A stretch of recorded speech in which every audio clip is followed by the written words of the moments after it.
গাজলে কৃষকদের দেবতা বলরামের পুজোতে উপচে পড়ল ভক্তদের ভিড়। গাজলের কদুবাড়ি মোড় এলাকায় মালদা জেলা ভারতীয় কিষাণ সংঘের সভাপতি চিত্তরঞ্জন বিশ্বাসের বাসভবনে কৃষকদের দেবতা বলরামের পুজো করা হয়।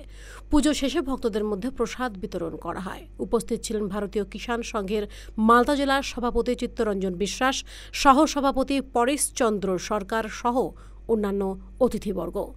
তারা বলেন, কৃষকদের দেবতা হচ্ছেন বলরাম, তাই বলরামের জন্মদিনে বলরামের পুজো অনুষ্ঠিত হয়। ভাদ্র শুক্লা ষষ্ঠী বলরামের জন্মদিন। আজকের পুণ্যদিনেই বলরাম ধরাধামে আবির্ভূত হয়েছিলেন। বলরাম হলধর বলরাম আমরা বলি। তিনি লাঙল কাঁধে তুলে নিয়েছিলেন। সারা দেশে কৃষি ব্যবস্থার উন্নতির জন্য তিনি লাঙল তুলে নিয়েছিলেন। তিনি কৃষকদের দেবতা।